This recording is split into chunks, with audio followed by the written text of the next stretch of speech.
Assalamualaikum warahmatullahi wabarakatuh. Sebelumnya perkenalkan, nama saya Agnia Alfatisabila dengan NIM 202111149. Saya dari kelas HES 3D.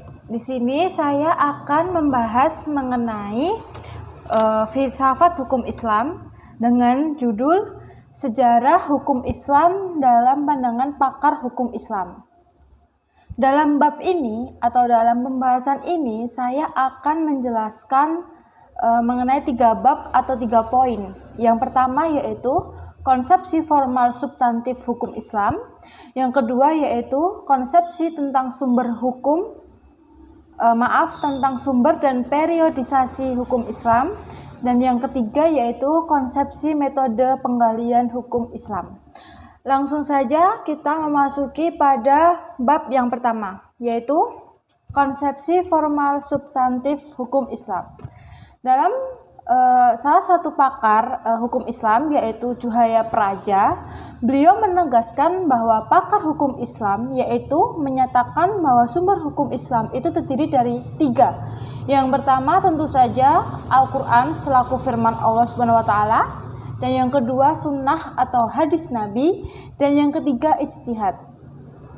Namun Joseph Schatz itu juga memberikan pemikiran bahwa hukum Islam adalah konsep hukum Islam dibatasi ruang dan waktu, yakni hukum Islam sebelum periode Umayyah dengan karakteristik hukumnya yang bersifat normatif. Slide kedua di sini menjelaskan mengenai konsep Islam. Itu pembahasan hukum Islam itu tidak pernah terlepas dari 2 hal, yaitu fikih dan syariat. Fikih sendiri itu memiliki makna yang sangat luas. Dahulu itu mencakup semua hukum yang disyariatkan oleh agama Islam, masalah akidah, ibadah, muamalah. Jadi tidak hanya tentang hukum waktu dulu. Namun pada abad kedua kata fikih ini mengalami pembatasan atau mengalami lebih detailnya gitu. Itu fikih itu hanya membahas mengenai masalah hukum saja. Sedangkan menurut fuqaha fikih dapat mengandung 2 makna, yaitu yang pertama memelihara masalah-masalah hukum syara' yang praktis dan yang berkaitan dengan perbuatan, dan yang kedua yaitu kumpulan hukum syara'. Selanjutnya pada slide ketiga dapat kita bedakan antara fikih dan syariat. Yang pertama itu syariat itu bersifat sempurna dan tidak bisa berubah. Jadi dari dahulu kalau sudah ada perintah untuk melakukan ini, itu tidak bisa berubah sampai kapanpun dan bersifat mutlak. Sedangkan fikih itu berkembang dan berubah menurut perbedaan tempat, masa, dan orang yang memahaminya. Jadi fikih itu masih bisa berubah-ubah dan fikih itu masih bisa juga salah. Sedangkan syariat itu tuh nggak bisa salah gitu loh. Sedangkan fikih itu dipahami seseorang tidak menjadi keharusan bagi orang lain untuk mengikutinya. Sedangkan syariat itu tuh keharusan untuk melaksanakan dan meninggalkan tanpa mengenal ruang dan waktu. Jadi harus dilakukan, kalau nggak boleh ya harus ditinggalkan, seperti itu. Selanjutnya, Schatz memfokuskan hukum pada pengertian bahwa hukum sebagai kesatuan yang mengikat manusia. Dengan demikian, hukum Islam yang dimaksud oleh Schatz, baik pada masa Nabi hingga pada masa Umayyah, lebih mengacu pada praktik hukum yang timbul di masyarakat, atau bisa juga kita sebut adat perilaku dari masyarakat itu, sehingga adat atau perilaku itu membentuk suatu hukum. Itu menurut Schatz gitu loh. Sedangkan Juhaya S. Praja itu berpandangan bahwa membahas fikih itu tidak terlepas dari 2 dimensi, yaitu ilahiyah. Ilahiyah itu yang diyakini sebagai ajaran yang bersumber dari yang maha suci, maha sempurna, dan maha benar, yaitu Allah SWT. Sedangkan insaniyah itu dalam dimensi ini, hukum Islam merupakan upaya manusia secara sungguh-sungguh untuk memahami ajaran yang dinilai suci dengan melakukan 2 pendekatan kebahasaan dan pendekatan maqasid. Selanjutnya, pendapat Rahmat Janika, yaitu pembicaraan syariat Islam, itu mencakup ruang lingkup yang bersifat menyeluruh, baik berdimensi nilai-nilai ilahi, rabbani, dan nilai-nilai insani. Ruang lingkup ini tercakup dalam masalah akidah, ibadah, dan muamalah. dapat disimpulkan bahwa pemikiran hukum Islam yang dikaji oleh Scott itu jauh dari dimensi teologis. Ia hanya bersifat yudisial semata, sehingga Scott berkesimpulan bahwa hukum Islam dimulai pada akhir pemerintahan Umayyah dalam pengertian hukum bersifat teknis.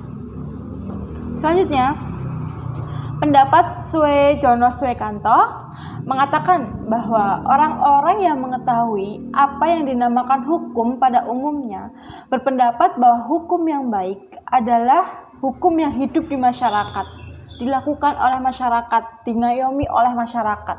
Hal ini didasarkan pada berpendapat bahwa untuk mewujudkan nilai-nilai sosial yang dicita-citakan oleh masyarakat itu diperlukan kaidah-kaidah hukum sebagai alatnya. Analisis yang berbeda itu dipaparkan oleh Nadir Shah Hossein dalam menanggapi konsep hukum yang dikaji oleh Scott. Menurutnya, kelahiran dan pembentukan hukum Islam dapat dilihat dari 3 dimensi yang berbeda, yaitu teoritis abstrak, disiplin ilmu, dan praktis aplikatif. Jadi, pandangan hukum sebagaimana yang dikaji oleh Scott secara prinsipil amat berbeda dengan pemahaman hukum para ulama fikih. Sebagaimana dijelaskan di awal bahwa hukum Islam memiliki 2 dimensi, yaitu ilahiyah dan insaniyah. Kiatnya dengan ilmu hukum Islam syariah dan fikih yang terdapat dalam sumber Al-Quran dan hadis. 2 arti ini nampaknya diabaikan oleh Scott, terutama ketika ia melihat hukum pada masa Nabi dan sahabat. Oleh karena itu, tidak heran bahwa apabila Scott mengatakan bahwa hukum itu dimulai pada masa Bani Umayyah, bukan pada masa sebelumnya. Selanjutnya masuk pada poin kedua, yaitu konsepsi tentang sumber dan periodisasi hukum Islam. Scott berpendapat bahwa hukum Islam adalah tradisi masyarakat Arab pra-Islam atau hukum adat. Jadi bukan dari Al-Quran dan Sunnah, juga bukan dari sumber sahabat atau apa. Pemikiran ini didasarkan pada beberapa hukum adat yang dijadikan awal pembentukan hukum Islam. Persoalan mengenai sumber hukum Islam. Yang pertama yaitu ahli tasawuf berpendapat menurut Juhaya bahwa sumber hukum secara hakiki adalah Allah SWT. Ahli fikih juga berpendapat bahwa sumber hukum adalah Al-Quran sebagai dalil hukum. Berdasarkan fakta tersebut, para ahli hukum Islam melihat prinsip-prinsip adat sebagai salah satu sumber hukum Islam yang sekunder bukan primer. Selanjutnya pada pemikiran dari Asy'ariyah atau Mu'tazilah. Bahkan orang netral sekalipun berpendapat bahwa kunci untuk memahami peranan Al-Quran dalam perumusan syariat adalah dengan mengapresiasi bahwa Al-Quran terutama lebih berupaya membangun standar itu sebagai hak dan kewajiban.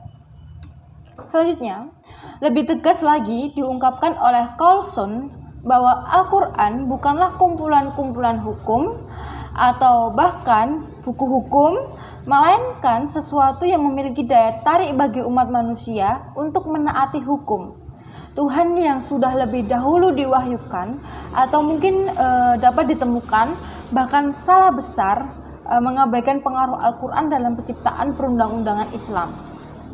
Berbeda dengan pemikiran Scott yang berpendapat bahwa aturan yang amat mendasar, norma-norma yang dijabarkan dari Al-Quran dimasukkan ke dalam syariah pada tataran kedua hampir tanpa kecuali.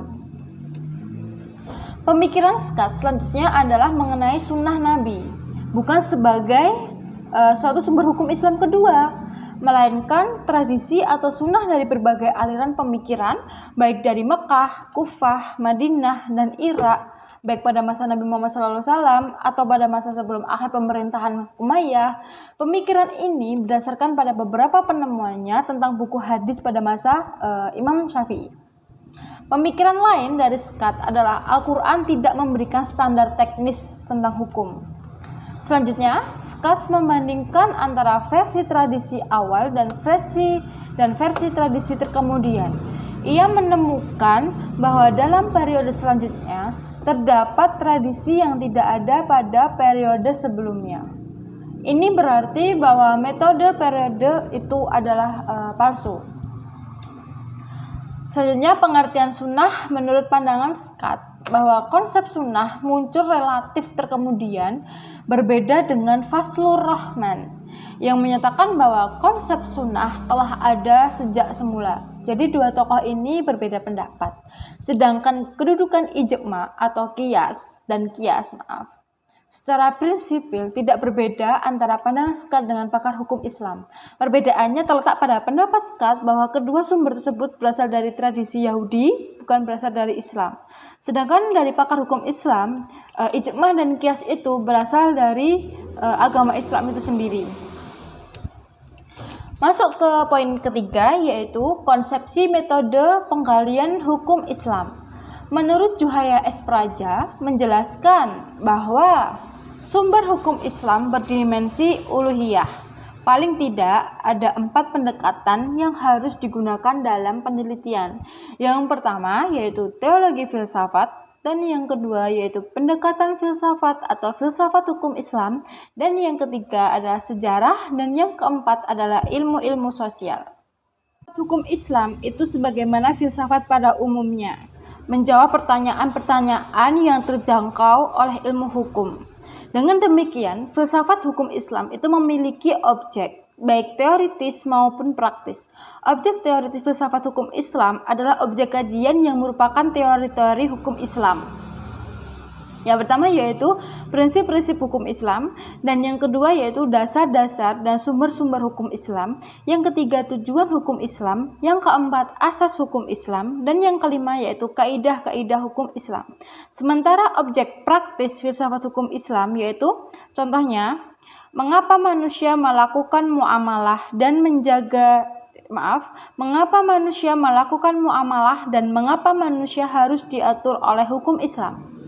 Kedua, mengapa manusia harus melakukan ibadah seperti sholat dan lain sebagainya. Dan yang ketiga, apa rahasia atau hikmah yang terkandung dalam pelajaran dalam peribadatan seperti puasa, haji, dan lain sebagainya. Itu saja dari saya. Bila ada salah kata atau kurangnya, saya memohon maaf sebesar-besarnya. Cukup sekian dari saya. Terima kasih. Wassalamualaikum warahmatullahi wabarakatuh.